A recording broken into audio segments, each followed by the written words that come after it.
계약 성립까지만 일단 먼저 체크를 해보겠습니다. 432페이지. 계약의 의의 중에서는 협의의 계약만 확인하시면 되고요. 계약 자유원칙은 오른쪽에 있는 표, 그 4개만 눈여겨주시면 됩니다. 그리고 한 장을 넘겨서 435페이지 약관. 의 보시고 이번에 약관의 구속력 동그라미 근거가 있죠? 당사자가 합의했기 때문에 그 판례가 있죠. 약관이 구속력을 갖는 것은, 즉 약관을 지켜야 되는 이유는 법이기 때문이 아니고 당사자가 합의했기 때문이다. 법 규범이기 때문이다. 이렇게 출제가 된 적이 있어요. 합의했기 때문입니다.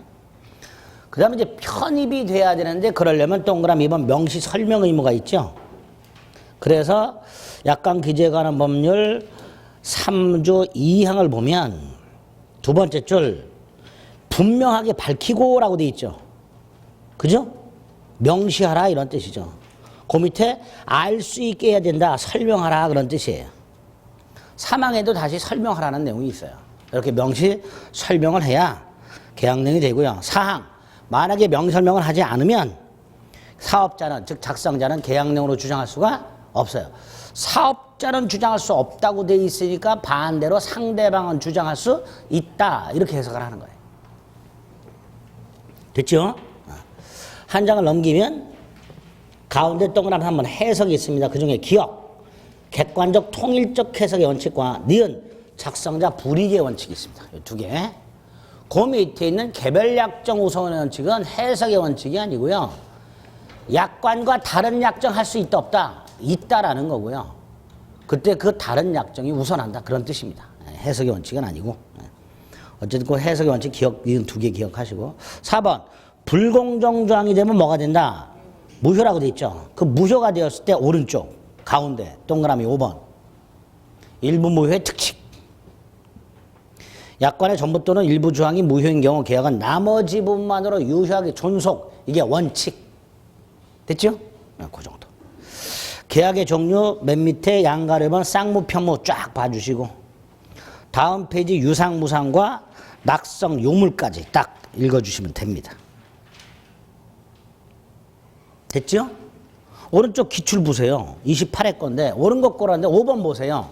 임대차 쌍무 유상이라고 그랬죠. 아까 매매 교환 임대차 유쌍 낙불 그렇게 외웠죠. 그냥 골라지잖아. 5번 고민 안 해도 이렇게 외워서 문제 풀 수 있으면 돼요.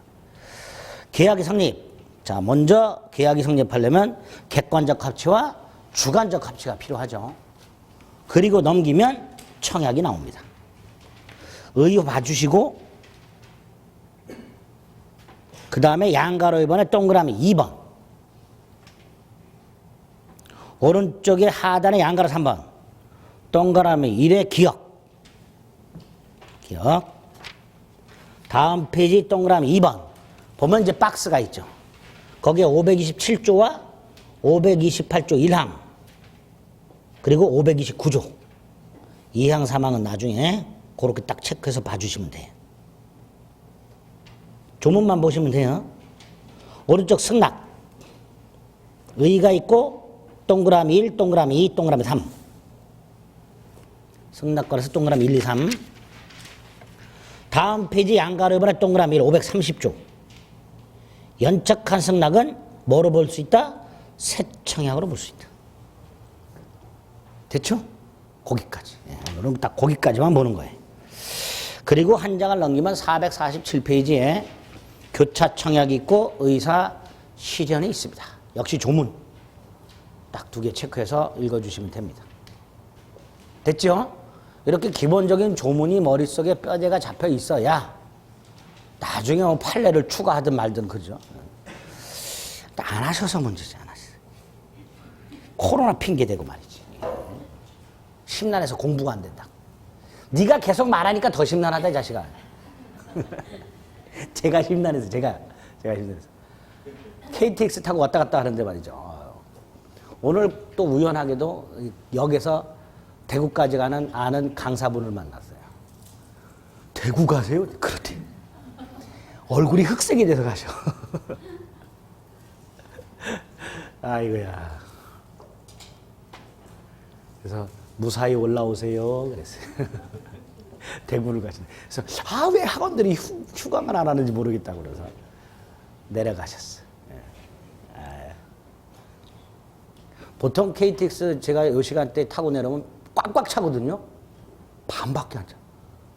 사람들이 안 내려가요. 뭐 일이 있어도 다 미루나 봐. 반도 그렇게 비어서 탄 본 적이 지금까지 단 한 번도 없는데 반이 비어서 가더라. 반이. 그리고 저는 대전에 내리지만 더 타고 가는 사람들은 다 심각한 얼굴로 다들 표정들이. 아이고 참 계약책을 세 같이 하겠습니다. 535조. 계약 체결상에 가시려면 이런 거예요. 갑과 을이 1월 10일 날 갑이 가지고 있던 주택을 매매하기로 계약을 했는데 계약은 체결이 됐어요. 그런데 이 주택이 1월 9일 날 이미 멸실이 된 상태예요. 주택이 1월 9일 날 이미 멸실이 되었다면 1월 10일 날 계약 체결 당시 이미 갑은 을에게 주택을 넘겨줄 수 없는 계약 당시 불가능, 원시적 불능이라고 부르는 거예요. 그렇죠? 따라서 일단 이 계약은 무효가 되고요. 아직 이행을 하기 전이라면 이행할 필요가 없고 을이 만약에 계약금 따위를 준 게 있다면 돌려받는 부당이득, 반환 그렇게 처리하면 돼요. 그런데 이 상황에서 플러스 갑이라는 자가 매도인이 주택이 이미 멸실됐다는 사실을 알았거나 알 수 있었다. 반면에 상대방은 이 사실을 전혀 모르고 있었다. 요런 경우. 당연히 요런 경우라면 갑은 을하고 계약을 체결해서는 안 되죠. 체결하지 말았어야죠. 그런데 갑은 이미 주택이 멸실됐다는 사실을 알면서도 그걸 감추고 을하고 계약을 체결한 거예요. 그렇죠? 따라서 이런 경우에 갑은 추가적으로 을의 손해를 배상해라. 이걸 계약 체결상의 과실책임이라고 합니다. 이거를. 그래서 뜻. 계약은 일단 성립, 체결이 되었으나 목적 달성이 원시적 불능일 때 발생하는 손해배상 책임. 그게 계약 체결상의 과실책임의 뜻이에요. 두 번째 요건 그대로 계약은 체결되었으나 목적 달성이 원시적 불능이어서 무효일 것. 이게 첫 번째 요건일 것이고요. 두 번째 그 사실을 어느 한쪽은 알았거나 알 수 있었을 것. 세 번째 상대방은 전혀 모르고 있었을 것. 전혀 모르는 걸 선의 무과실. 여기서 특히 요거. 가끔 지문이 이렇게 나와요. 상대방은 선이 이기만 하면 충분하고 과실 유무는 묻지 않는다. X. 상대방은 선이 무과실이어야 된다. 그렇게 출제가 된 적도 있어요. 마지막으로 상대방 을에게 뭐가 생겼을 것? 손해. 요게 요건이 되는 거예요. 요게 요건이 됩니다. 자, 그럼 효과.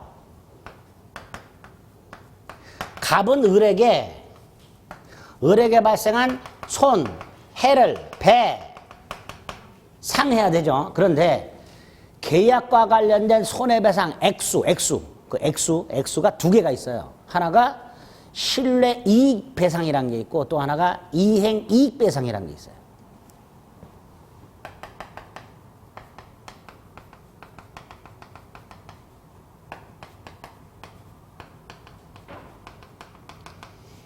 신뢰 이익하고 이행 이익하고가 배상액이 달라요. 그리고 이행 이익이 배상액이 더 커요, 보통. 금액이. 자, 그때 신뢰이익과 이행이익은 각각 어떨 때 배상하는가? 계약이 무효일 때는 신뢰이익으로 가요. 계약이 무효일 때는. 반면에 계약이 유효해. 계약이 유효하다면 이행을 해야 되죠. 이행을 안 했을 때 이걸로 가요. 그러니까 요거는 계약이 무효일 때 발생하는 손해배상액이 되는 거고요. 밑에 거는 계약이 유효한데 이행을 하지 않았을 때 발생하는 손해. 그걸 이행이익배상이라고 합니다.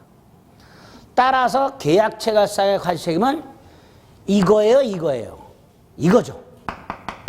그죠? 써드릴게. 무효일 때는 무슨 이익배상? 계약이 유효인데 이행을 안 해서 상대방한테 손해가 생겼어. 무슨 배상?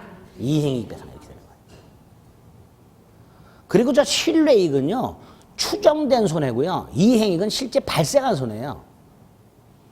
어쨌든 계약체결상의 과실책임은 무효기 때문에 무슨 이익배상이다.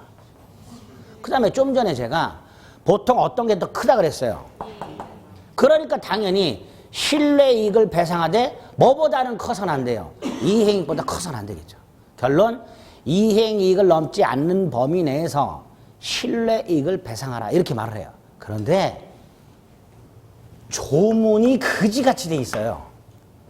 조문을 볼게요. 448페이지에 보면 535조 1항 목적이 불능한 계약을 체결할 때 그 불능을 알았거나 알 수 있었을 자는 상대방이 그 다음에 계약의 유효를 믿었음으로 인하여 받은 손해라고 되어 있죠. 이게 신뢰이익이에요. 이게. 신뢰이익 또는 신뢰손해라고 부르는 걸 이렇게 표현을 해요. 유효를 믿었음으로 이렇게 되어 있죠. 그러니까 신뢰라고 생각하시면 돼요. 신뢰. 그런데 단서에 뭐라고 했어요? 그 배상액은 계약이 유효함으로 인하여 생길 이익 이렇게 되어 있죠. 이게 이행이익이에요. 계약이 유효해. 그럼 이행을 해야 돼. 근데 이행을 안 했어. 그거를 계약의 유효함으로 인하여 생길 이익이야. 근데 이행을 안 해서 그 이익이 생기지 않았어. 그러니까 그걸 이행이익 배상 이렇게 부르는 거예요. 그 표현을 좀 기억을 하셔야 돼요. 계약의 유효함으로 인하여 생길 이익, 계약의 유효를 믿었음으로 인하여 받은 손해, 그걸 각각 신뢰액 이행이라고 부른다는 거 그렇게 매치를 좀 시킬 수 있어야 됩니다. 됐죠? 이게 계약체결상의 과실책임이에요. 밑에 의의가 있고요. 의의는 굳이 오른쪽에 보면 적용 범위 원시적 불능 하나지 않고 되어 있는데 필요 없어요. 다섯 번째 줄 기억합니다. 우리 민법은 원시적 불능에 한정하여 규정. 딱 여기에만 적용해요. 2번에 동그라미 1번 원시적 불능일 것. 동그라미 2번 어느 한쪽은 알았거나 알 수 있었을 것. 상대방은 선이 무과실이면서 손해가 생겼을 것. 다시 한번 확인하시면 됩니다. 됐죠? 효과서 한번 읽어보시면 되고요. 자, 이게 계약체결상의 과실책임입니다. 그런데 좀 전에 우리 민법은 원시적 불능에만 계약체결상의 과실책임을 적용한다 그랬죠. 대법원도 마찬가지입니다. 그런데 학자들 중에는 이걸 확대하는 사람들이 있어요. 어디다 확대를 하냐?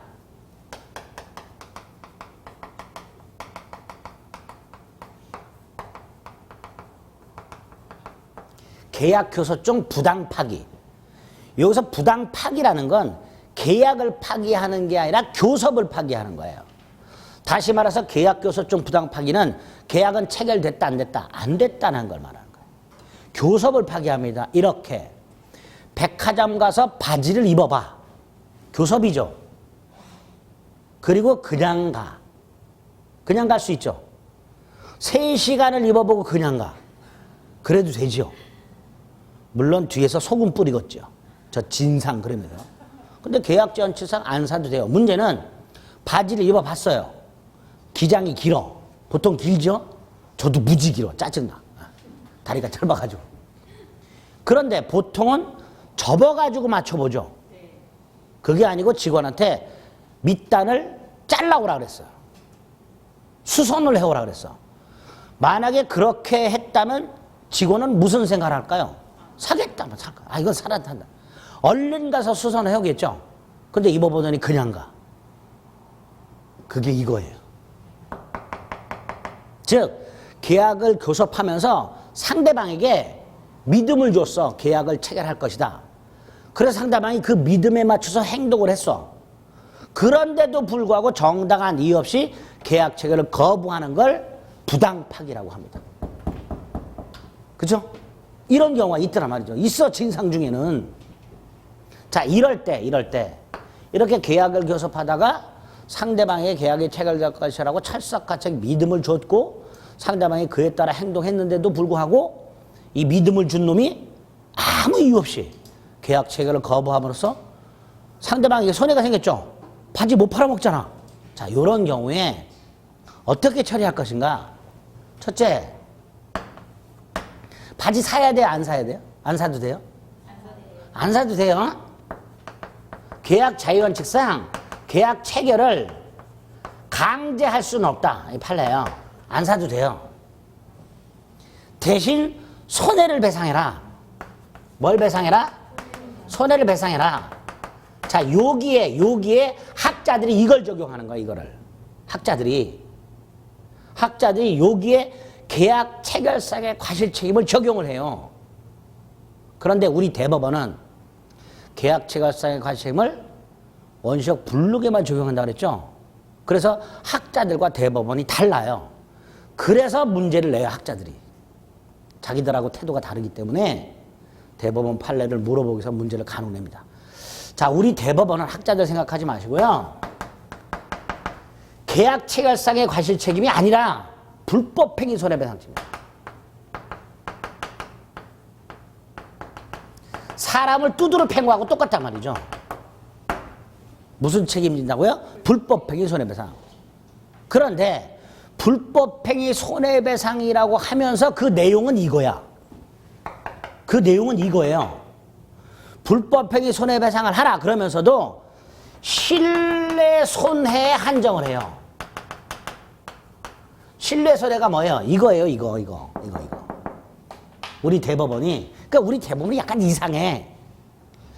불법행위 손해배상하고요, 신뢰액 손해배상은 전혀 다른 거예요.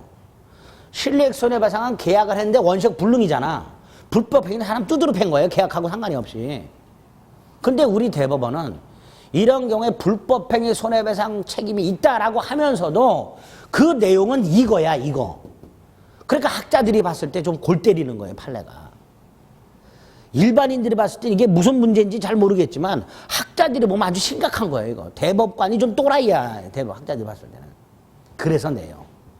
근데 여기서 끝나면 괜찮은데 더 또라이 짓을 해, 대법원이. 여기에는 위자료 같은 게 있어요, 없어요? 없어요. 근데 여기는 있어. 위자료는 또 된대.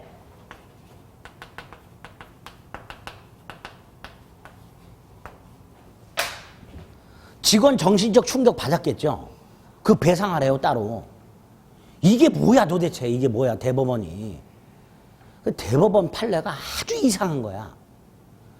그런데 어쨌든 이런 판결하니까 학자들이 꼬투리 잡아갖고 자꾸 시험 문제를 내요. 대법관 또라이다, 이렇게. 우리 민법상 손해배상의 체계 자체를 모른다도 우리나라 대법관은 이러면서 내는 거예요. 자, 어쨌든 이 판례 자체를 가지고 한 문제를 출제한 적도 있어요. 그대로 그냥 판례만 가지고. 지문이 5개가 나와요. 계약 체결을 강요할 수는 없다. 불법행위 손해배상 책임을 져라. 신뢰 손해 한정한다. 단 정신적 손해배상 따로 청구할 수 있다. 거기다가 배상 청구 못하는 게 있어요. 제외되는 거. 제안서, 견적서 작성 비용. 우리 대법원에 의하면 이 손해는 계약이 체결될 것이라고 철석같이 믿은 상태에서 발생한 손해여야 한다. 그런데 제안서나 견적서를 낼 때는 나하고 계약이 체결될 것이라는 믿음은 없는 상태에서 이걸 제출한 거다.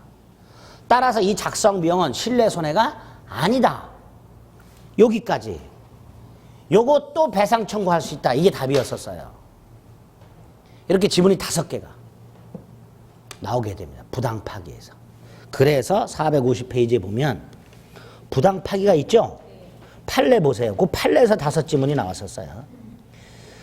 1. 어느 일방이 교섭 단계에서 계약이 확실하게 체결될 거라는 믿음을 부여했고 상대방이 그에 따라 행동했지만 정당한 이유 없이 계약 체결을 거부했다. 이걸 부당 파기를 한다.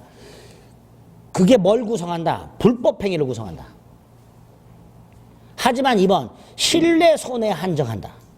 뭐에 한정한다고요? 신뢰 손해. 그리고 밑에 두 번째 줄 제안서 견적서 작성 명은 포함되지 않는다. 그렇게 돼 있죠. 그리고 이제 두 개 추가해서 생각하시면 돼요. 계약 체결을 강요할 수는 없다는 거 하고요. 정신적 손해배상 따로 청구할 수 있다는 거. 분명히 조문에서 그 판례가 뭐랬어요? 실내 손해배상에 한정한다고 돼 있죠. 그래 놓고 플러스 정신적 손해배상은 또 청구할 수 있대. 이것도 이상한 거야. 분명히 실내 손해배상에 한정한다고 해놓고 플러스 정신적 손해배상은 또 청구할 수 있다 그러니까 또 이상한 거예요. 그것도. 그래서 출제가 됩니다. 됐죠? 됐다고 해주세요. 네. 오른쪽 기출예제 3번 보세요. 계약 체결상의 과실 책임은 원시적 불능을 알지 못한 데 대한 상대방의 선의를 요하나 무과실까지 요하지는 않는다. 틀렸죠. 상대방은 선의, 무과실이어야 된다 그랬죠. 선의, 무과실. 이런 식으로 질문이 나옵니다. 계약 체결상의 과실 책임의 요건과 효과 확인한 다음에 추가적으로 이런 걸 어떻게 처리하는가 이 판례까지 확인하시면 돼요. 이걸 계약 체결상의 과실 책임이라 한다. 됐지요? 네, 됐습니다. 자, 계약의 성립을 받고요. 네 번째, 이제 쌍무계약의 효력입니다. 쌍무. 쌍무란 거는 아까 매매처럼 양당사자에게 채무가 생긴다 그랬죠? 그리고 양당사자의 채무는 대가적이에요. 대가적. 대가적이란 네가 하니까 나도 해. 이런 게 대가적이에요. 그럼 이렇게 해석할 수 있죠? 네가 안 하면 나도 못 해. 그거를 동시이행의 항변권이라고 해요.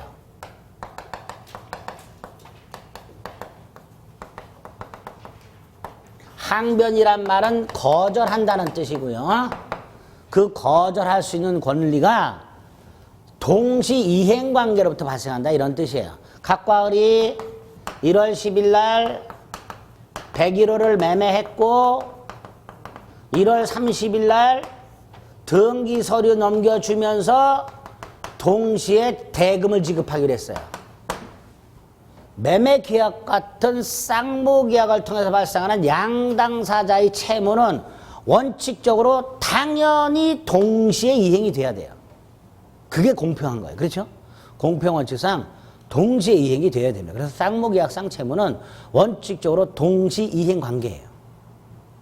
그럼 당연히 1월 30일 날 등기 서류를 넘겨주면서 대금을 받아야 되는데 갑이라는 놈이 자기는 안 하면서 돈을 내놓으라고 해. 그럼 당연히 을은 뭐라 그래요?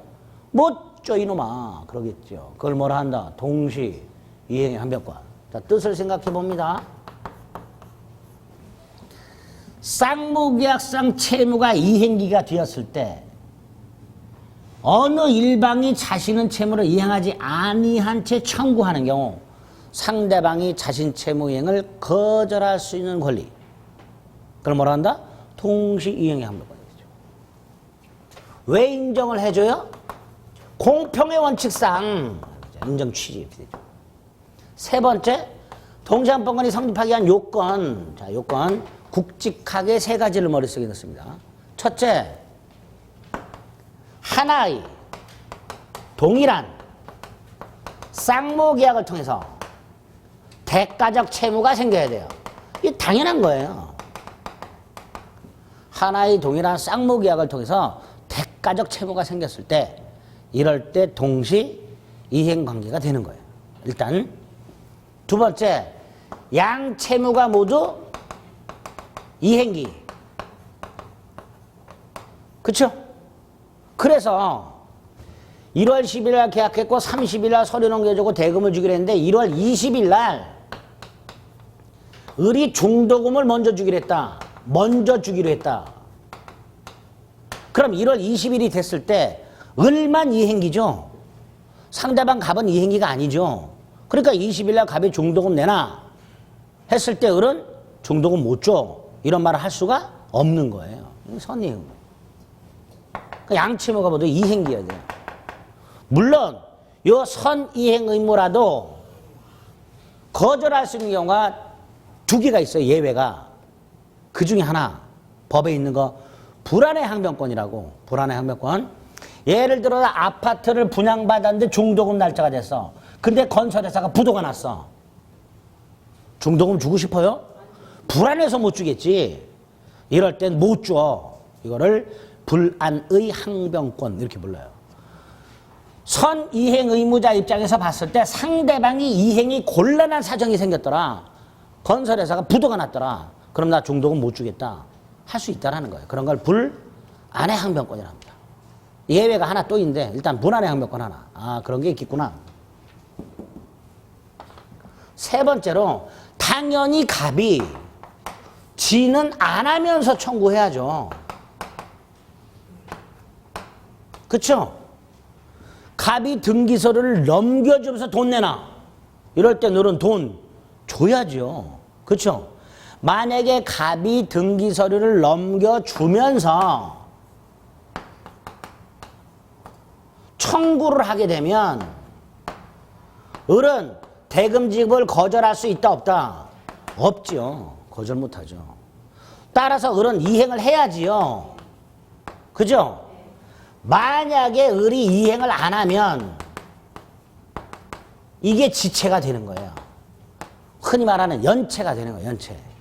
그렇죠? 그럼 반대로 갑이 이행을 하지 않은 채 청구를 하면 을은 거절할 수 있죠. 즉 정당하게 이행 안 해도 되죠. 따라서 지체가 아니지. 이때는 연체자가 안 생겨요. 이때는 연체자가 붙어요. 이때는 연체자가 붙질 않아요. 이게 동시이행의 한명권의 효과예요. 자, 요건 3개. 하나의 동이나 쌍목계약을 통해서 대가적 채무가 생겼을 것, 양 채무가 모두 이행기에 있을 것, 어느 일방이 이행을 하지 않은 채 청구할 것. 이게 딱 요건이에요. 그 상태에서 효과, 을, 지체 책임이라는 게 생긴다 안 생긴다? 연체자가 붙는다 안 붙는다? 안 붙는다. 이게 기본적인 효력이 되는 거예요. 정당하게 거절할 수 있는 거예요. 동시이행 항변권의 가장 기본적인 효과가 항변권이 있는 것 자체로 지체 책임이 발생하지 않는다. 이렇게 돼요. 이게 가장 기본이 되는 효과예요. 거기에 이제 조금 어려운 게 몇 개 붙어요. 우리 원래 어려운 건 이럴 때는 안 한다 그랬죠. 이건 쉽죠? 어? 지체 책임이. 그 다음에 이제 확대. 이 확대는 또 뭐냐? 좀 전에 동시이행 항변권이란 동일한 하나의 쌍무계약상 대가적 채무가 있을 때 생긴다 그랬죠. 그런데 갑과 을이 있는데요. 갑이 채무자예요. 돈을 갚아. 변제. 돈 갚을 때 채무자는 뭘 받아야 되죠? 영수증 받아야 되죠.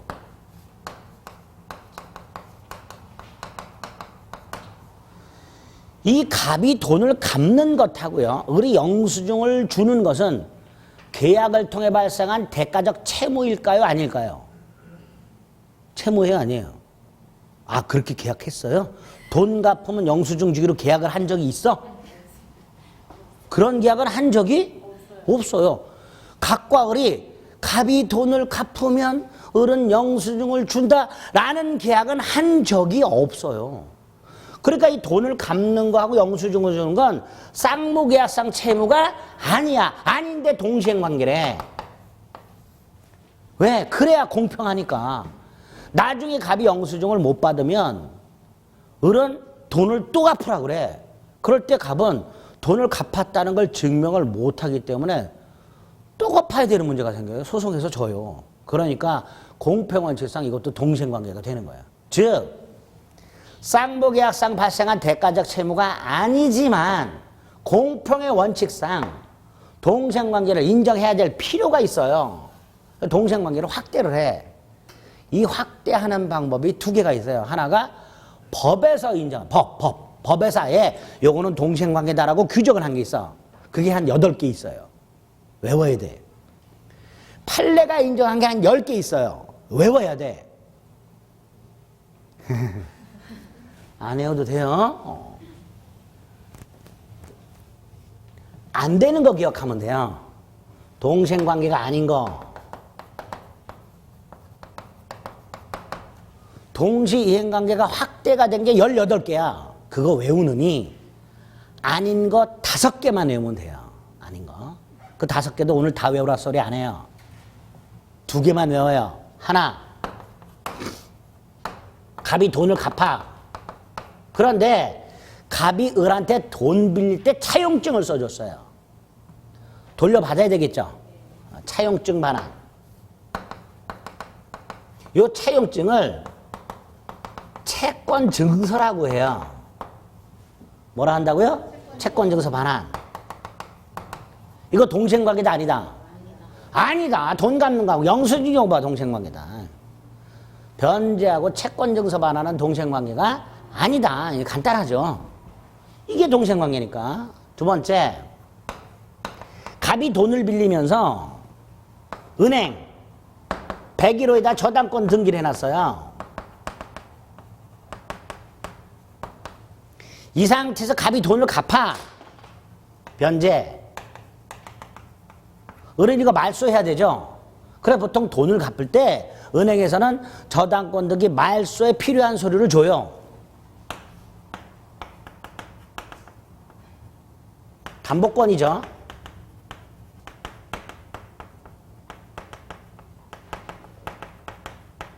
그런데 갑이 돈을 갚는데 을이 이 서류를 안 줘. 이때 갑 말소 서류 줄 때까지 못 갚아. 할 수 있다 없다? 없다. 이것도 동생관계 아니다. 갑은 뭐만 받으면 된다? 영수증만. 완납증명서만 받으면 된다. 갑이 갚는 순간 이건 소멸해요. 등기 말소하지 않아도 무효 등기가 돼버려요. 그러니까 변제하고 담보권 말소 절차는 동생관계가 아니다. 두 개. 그리고 나중에 세 개를 더 봅니다. 됐죠? 오늘은 두 개만. 많지도 않고 두 개. 이게 동시 이행의 항명권이란 거예요. 두 번째, 위험부담. 자, 갑과 을이요. 1월 10일 날 주택을 매매하거나 또는 땅을 매매했는데 이행은 1월 30일 날 하기로 했어요. 예? 근데 1월 15일 날 주택이 지진으로 멸실되거나 땅이 소용이 돼버렸어요. 계약을 하고 난 후에 멸실 또는 수용돼서 불가능해졌죠. 갑이 이렇게 주택을 넘겨주거나 땅을 넘겨주는 게 불가능해졌어. 이런 걸 뭐라 그랬죠?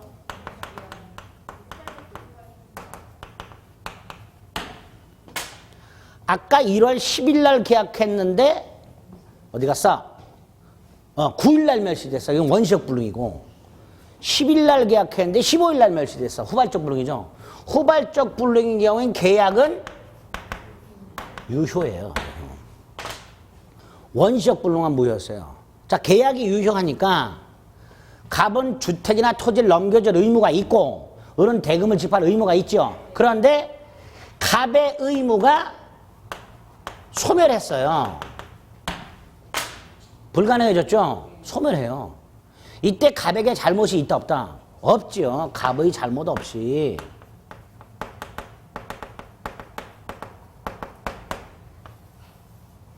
지진하거나 소용이 된 건 갑의 잘못이 아니라는 거죠. 만약에 갑의 잘못이 있다면 나중에 봅니다. 채무 불이행 책임이라는 게 있어요. 갑의 잘못이 있을 때는. 근데 이건 갑의 잘못이 없단 말이죠. 그러니까 이 사태를 누가 책임질 거냐의 문제가 생기는 거예요. 이 사태를. 그렇죠? 그걸 위험부담이라고 해요.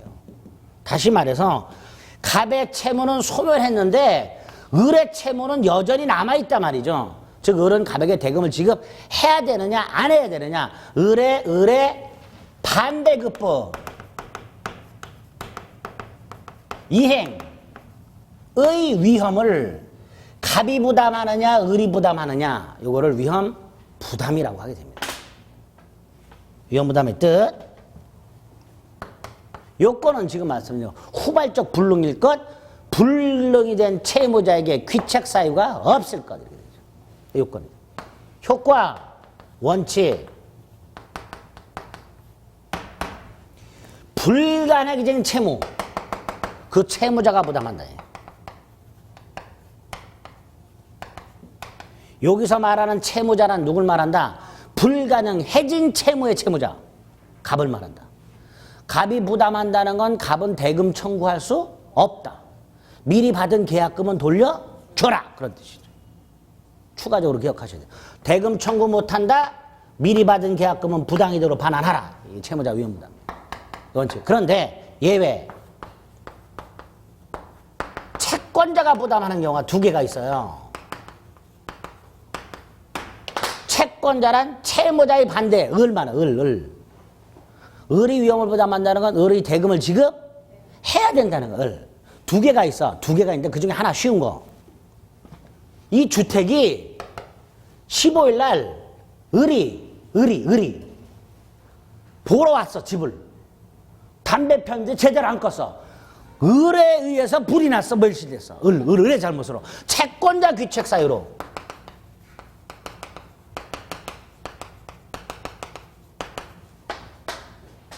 을의 잘못으로 주택이 멸실됐어. 그럼 당연히 을이 책임져야죠. 그러니까 이때 을은 대금을 지급해야 한다. 하나가 더 있는데 알기 쉬운 거 하나만 딱 머릿속에 넣자. 두 개가 있는데 하나만 기억. 채권자 귀책 사유로 불가능해진 경우 누가 위험부담하라? 채권자. 이게 위험부담이야. 아무것도 아니죠. 쌍무계약 쌍효력 두 개. 제도를 머릿속에 넣자. 452페이지에 보면 동시이행의 항변권이 있습니다. 밑에 536조 1항 있고 2항인데 이 2항이 불안의 항변권이라는 거예요. 건설회사가 부도가 났다. 중도금 못 줘. 불안해서. 그게 2항이에요. 밑에 의의가 있고 오른쪽에 요건이 있습니다. 양가를 번 양채무가 서로 대가적 의미를 가질 것 굵직한 거 머릿속에 넣으세요. 다음 페이지.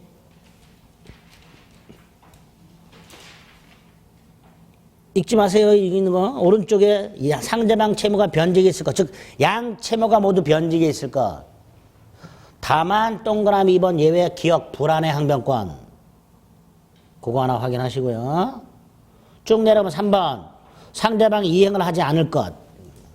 요건 3개 굵직하게 머릿속에 넣자. 다음 페이지 효력. 양가를 이행을 거절하는 거고 양가로의 지체 책임, 연체이자 이런 거 발생한다 안 한다? 안 한다. 2개. 효과. 나머지는 지금 보시면 머리 아파요. 그 다음에 확대. 우리 454페이지로 돌아가면 건너뛰었던 표가 있죠. 거기에 보면 확대되는 게 이거예요. 하지만 거기 두 번째 칸에 보면 십자가 있죠. 그거. 변제와 채권증서 반환, 변제와 담보권 말소 2개. 이거 아니라는 그것만 딱 보면 돼요. 그것만. 표를 다 외울까요? 아니죠. 그 2개만 딱 기억합니다. 일단은. 됐죠? 458페이지 위험부담. 의의가 있고요. 원칙이 채무자가 부담한다고 돼 있어요. 그 밑에 요건이 있고요.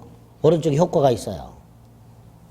효과의 두 번째 주범 반대급부를 청구할 권리를 잃는다. 즉 대금 청구할 수 없다. 그리고 이미 계약금 따위를 받았다면 반환하라. 을은 반환을 청구할 수 있다. 이렇게 되죠. 반면에 양가라서 한번 채권자가 부담하는 거 538조 이렇게 돼 있죠. 쌍무계약 당사자 일반 갑의 채무가 채권자 을의 귀책 사유로 이행할 수 없게 된 때 그럴 때는 청구할 수 있단 말이죠. 그죠? 대금 청구할 수 있다. 그거 하나만 일단. 이런 걸 위험 부담이라 한다. 됐죠?